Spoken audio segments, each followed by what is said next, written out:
Hi, I am Robert Siciliano. I am a security awareness expert and the head trainer at ProtectNowLLC.com.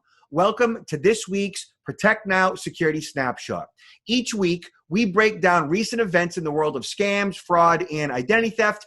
I will provide you with real-life examples of how certain information vulnerabilities can be exploited by online predators, by the bad guys, and share the best up-to-date tips and practices on how to protect your business, your loved ones from hacks, fraud, and identity theft. Let's get at it.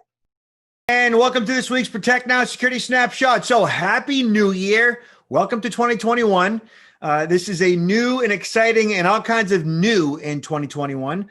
Let's just get that whole COVID debacle under control. 350,000 people dead, which is really awful. But hey, you know, the future is bright.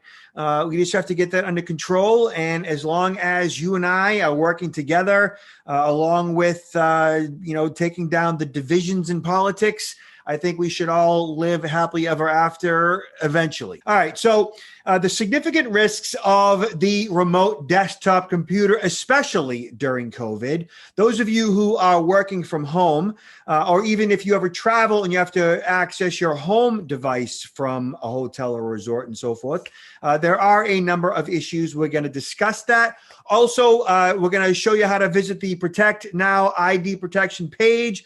Also, I was on Fox discussing how hackers were hacking into government agencies. Right now, that's a kind of a big deal with Russia compromising SolarWinds and many federal, state, and local agencies. And if you want to get a copy of this, I'm going to show you how to do that, meaning a PDF to links that we're going to be discussing today, and to get a copy of my best-selling book, Identity Theft Privacy ebook.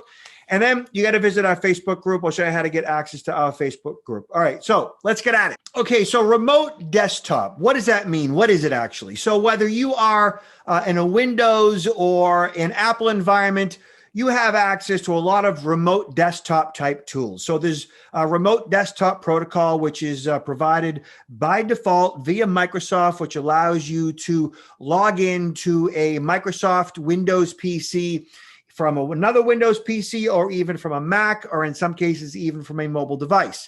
That said, you can access all the functionality and documents of that remote desktop as you are sitting in front of it.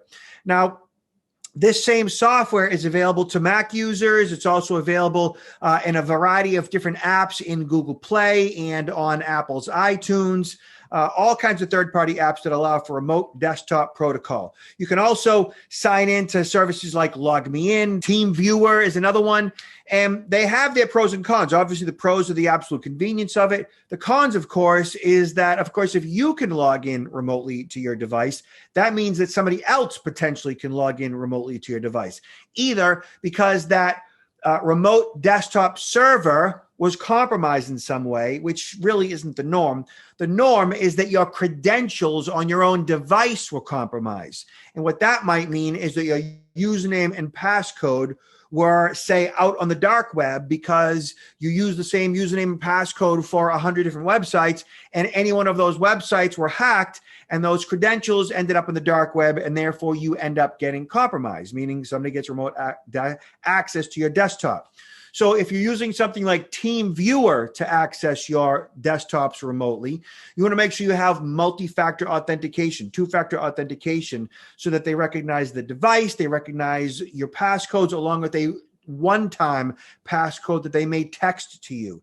In addition to that, you also have to make sure that your device itself, where the remote desktop itself, the device, is properly updated. So critical security patches are updated in the operating system. So this particular article discusses any of those questions you might have, and all of that, what you can do about it. So if you don't use remote desktop, you should consider removing it from your PC if you have that option. You can also shut down access to it in the firewall and various security settings, and just Google, shut down remote desktop, Mac, shut down remote desktop, Windows PC, and so forth. Make sure that when there's a Windows update that you update it as soon as possible. It's possible that this update could have something to do with a security patch for remote desktop protocol.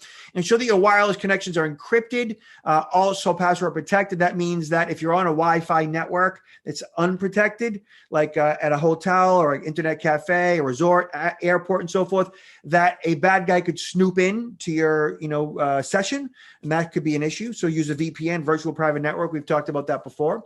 Use a firewall, of course, and look at the various settings in those firewalls. If you don't know how to do that, just search firewall, remote desktop, Microsoft, or Mac to find out what your options are. Again, set up two-factor authentication for everything. So all really actual simple things to do as long as, you continue to follow these security snapshots. So check out our identity theft protection product at ID Protect Now /ID protection. And then also, if you want to get a copy of this session along with this security snapshot, along with a copy of my ebook, just go to protectnow.online and go check out our Facebook page. You got to definitely check out our Facebook page. Hey, Nikki, you got to check out our Facebook page at facebook.com/protect-now. So thank you so much for attending this week's Security Snapshot. You guys are great. Be careful out there. Wear your masks, and I'll see you next time. Peace.